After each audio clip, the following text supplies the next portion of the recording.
السلام علیکم ورحمۃ اللہ وبرکاتہ. Hello guys, welcome to my YouTube channel. آپ دیکھ رہے ہیں ریئل پاور ریاکشن.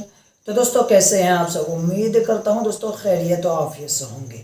تو دوستو آج میں ایک بہت ہی خوبصورت سا ویڈیو ریاکشن دینے والا ہوں. یعنی دوستو اس ویڈیو پر حضرت خالد بن ولید رضی اللہ تعالیٰ عنہ کے ہسٹری بتایا جائے گا.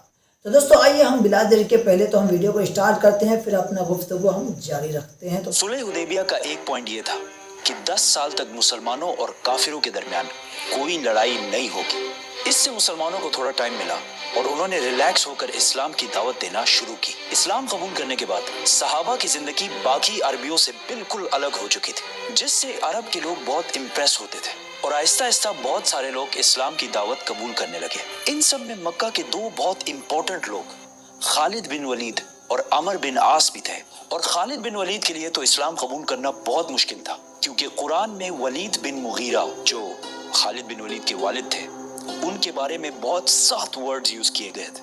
اور عرب میں خاندان اور اسپیشلی باپ کی عزت سب سے امپورٹنٹ چیز ہوتی تھی. لیکن پھر بھی خالد بن ولید نے اپنے والد اور پورے خاندان کے خلاف جا کر اسلام قبول کر لیا.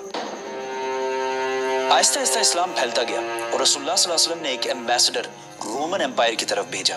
لیکن اس ایمبیسڈر کو غسانی کنگڈم نے بہت ہی بری طرح قتل کر دیا. یہ غسانی کنگڈم عرب اور رومن امپائر کے بالکل بیچ میں تھا، اور یہ غسانی کنگڈم رومن امپائر کا ایک ویسل سٹیٹ تھا.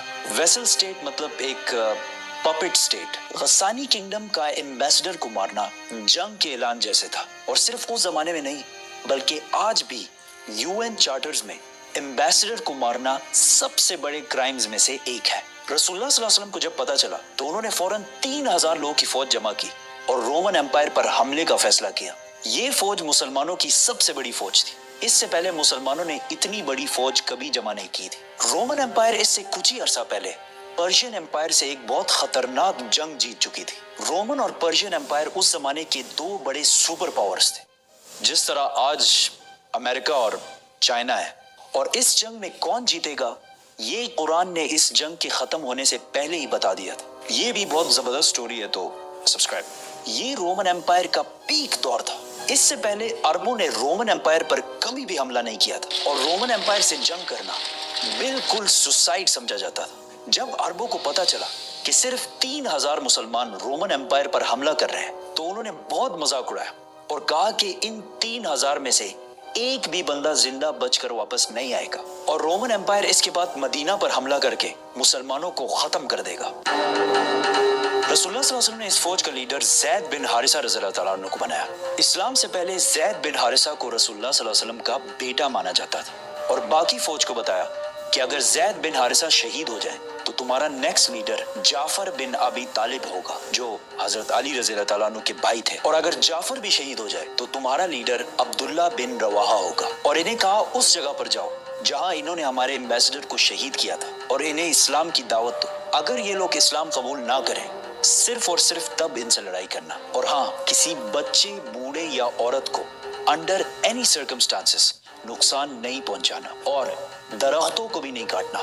زید رضی اللہ تعالیٰ عنہ 3000 فوج لے کر روانہ ہوئے تو راستے میں انہیں پتا چلا کہ رومنز 2 لاکھ فوج لے کر مسلمانوں کی طرف آ رہے ہیں. 2 لاکھ 3000 ورسز 2 لاکھ. اس اینیمیشن کو دیکھیں، اس سے تھوڑا اندازہ ہوگا کہ ان دو فوجوں میں کتنا بڑا ڈیفرنس تھا.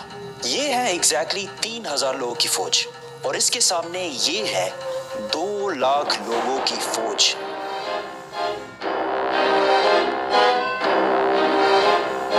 اب کچھ ویسٹرن ہسٹورینز کہتے ہیں کہ یہ 2 لاکھ نہیں بلکہ اس سے کم تھے، لیکن سب یہ بات مانتے ہیں کہ رومنز مسلمانوں سے بہت زیادہ تھے. مسلمانوں کے ایک گروپ نے سوچا کہ ہمیں مدینہ سے اور فوج کا انتظار کرنا چاہیے، لیکن مسلمانوں کے تیسرے جنرل عبداللہ بن رواحہ نے کہا کہ ہم جنگ یا جیتیں گے اور یا شہید ہوں گے، جنگ چھوڑ کے جانے والا کوئی آپشن نہیں ہے. تو یہاں مسلمانوں نے ایک زبردست پلان بنایا.